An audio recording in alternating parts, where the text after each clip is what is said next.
what's going on, everybody? This is Seth here, and today I am back with another college football prediction video and the game of the week. And this week's matchup is a top 5 matchup. I know the rankings will change after today, with Georgia being ranked 10th in the nation, surviving Auburn on a sketchy play call at the end of the first half. But then after that whole sequence, the whole drive of that game against Auburn at the end of the first half was just an abysmal officiating by the refs against that game. But Georgia prevails in that game. Ole Miss, this game was kind of drunk because Washington State was like a fill-in game, I guess you can say, and they kind of been struggling. But then Ole Miss out here is ranked 4th in the nation, and they almost lost to Washington State. So a lot of crazy games of Week 7. It's been fun for me as a casual fan to watch and just keep up with all these scores. And, of course, James Franklin for Penn State, they just lost to Northwestern. UCLA has been on a roll. They just beat Michigan State yesterday, just dominating them. They fired their head coach, and now their interim head coach, Jerry, I can't pronounce his last name, so I'm going to say Jerry.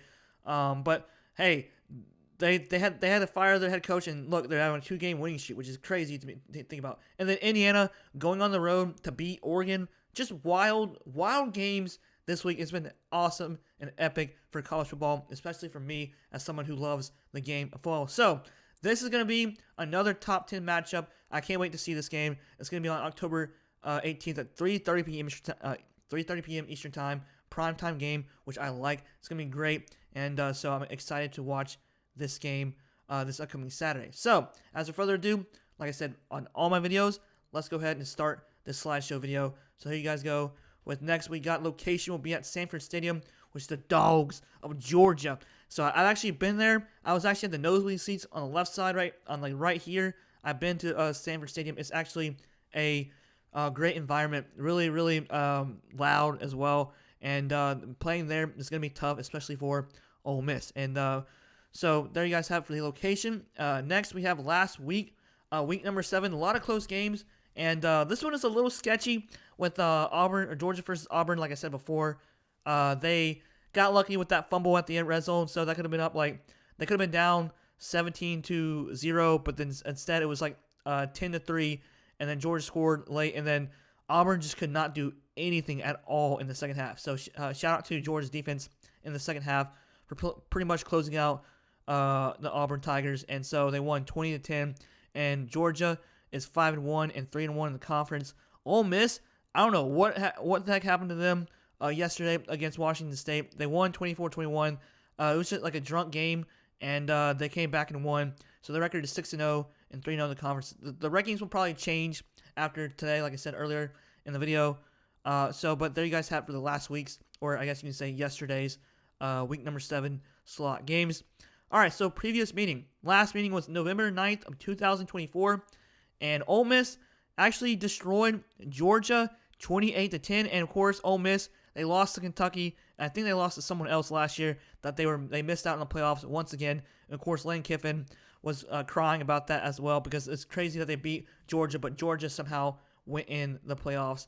And because I think they won the SEC championship last year. I could be totally wrong with that. So Georgia leads. So Ole Miss won 28-10, which is crazy. It was at Ole Miss, and Georgia leads Ole Miss in the all-time series, 33 wins, 11 losses, and 1 tie. All right, so the top 3 offensive players and defensive players by position. We got quarterback Gunnar Stockton. Had an okay day yesterday. Kind of struggled yesterday in the passing game, and especially also in the running game. They were terrible, and Gunnar Stockton was the only guy to score in the rushing game. But he went 24 for 37, completions to attempts with 217 passing yards, with 5.9 average per throw. He had 0 touchdowns and 0 interception. And running back Josh McCray had 6 carries, 24 yards, averaged about 4.0 per carry, and 0 touchdowns. I forgot to add the touchdown thing. My bad. We got wide receiver Zachariah Branch. Had an okay day yesterday. Made some key catches. Had 9 receptions, 57 yards. Averaged about 6.3 per catch and 0 touchdowns. So very low-scoring game. Very defensive game yesterday. And the running game did well, and there were some sequences that were just crazy. So there you guys have for the top 3 offensive players for Georgia. Next, we got top 3 offensive players for Ole Miss, we got Trinidad Chambliss with 20 completions to 29 attempts, 253 passing yards, average about 8.7 per throw. He had 2 touchdowns and 0 interceptions. On the stat sheet, that looks great, but the score, crazy, 24-21, still wild to me. Our running back, Kwan Lacey, had a solid day for him, though. He had 24 carries, 142 rushing yards, and averaged about 5.9 per carry, and had 0 touchdowns. And Trinidad Chambliss was the only guy to have the rushing touchdown for Ole Miss. All right, so wide receiver Daquan Wright, he had 4 receptions, 80 yards of receiving. He had 20.0 average per catch. He had 1 touchdown, so a solid day for him yesterday. Top 3 defensive players by position, like defensive lineman, linebacker, defensive back for both teams. We got a defensive lineman, Christian Miller. He had 4 total tackles and 4 solo. Linebacker, C.J. Allen with that infamous punch out, I believe, right there. As you guys can see, a little sketchy fumble that I think he passed a pylon, but they called it a touchback, or they called it a fumble recovery by Georgia from the refs. So he had 10 total tackles, 6 solo, 1 sack, 1 forced fumble, and 1 pass deflection. So he had a solid day yesterday against Auburn. He was a key factor for that defense yesterday. Defensive back Dalen Everett, he had 5 total tackles, 4 solo, and 2 pass deflections. So there you guys have it for Georgia. Then we got Ole Miss. We got defensive lineman Cam Franklin. He had a solid day yesterday as well. He had 6 total tackles, 4 solo, 1.5 sack, 1 forced fumble, and 1 pass deflection. And linebacker Taj Chambers, he had 6 total tackles, 2 solo. And for lastly, defensive back Wyatt Williams Jr., he had 6 total tackles and 4 solo. For there, you guys have it for the top 3 defensive players for Ole Miss. All right, so lastly, we got the full team stats for Georgia. They kind of been struggling lately here with their defense, but they still win close games. They did lose to Alabama previously, but their total offensive yards, they had 296 yards in offense. They did allow 278 yards on defense, which is still not bad at all. Passing, they did have 217 passing yards, which is not bad, but not great. Defense, though, they did allow only 137 yards on passing, which is great. Defense. Offense, though, their rushing game was terrible. They had 79 yards on of rushing. Defense, they only had 141 yards allowed, which is not bad, but not still. Yeah, it's not bad. Under 200 yards. Average about. They had 0 turnovers, 6 penalties, and their time of possession was 30 minutes and 12 seconds. So you guys have for the full team stats for Georgia. And then lastly, Ole Miss. Offense, they had 439 yards on offense. On defense, they only allowed 345 yards on defense. Not great, but not bad. I guess that's kind of normal thing in the SEC. Passing, they had 253 yards of passing, which is pretty good. Defensive yards, not great. 218 yards allowed. I mean, still not bad, but I don't know what I'm saying. But I mean, it's just, I guess you can say it's average. Rushing yards, 186, which is pretty solid for them. They only allowed 127 yards allowed on defense, which is not bad at all for their defense. Turnovers, they had 1 turnover. They had 8 penalties. They need to reduce that, especially against against Georgia. I'm about to say Alabama.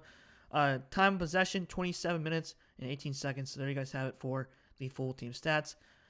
So lastly, the prediction.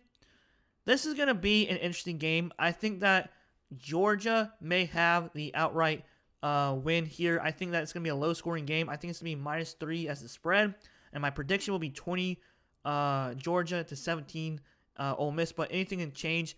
I don't really trust Ole Miss here. I did pick them against LSU a while back. But they had that weird drunk game against Washington State. But Georgia kind of definitely struggled against Auburn in the offensive game. They had to pull out late with some key moments for defense that helped them a lot yesterday. But hey, it is what it is. This is just my prediction. It will have no outcome to the game at all, or nothing will happen with my prediction. But it's just my prediction.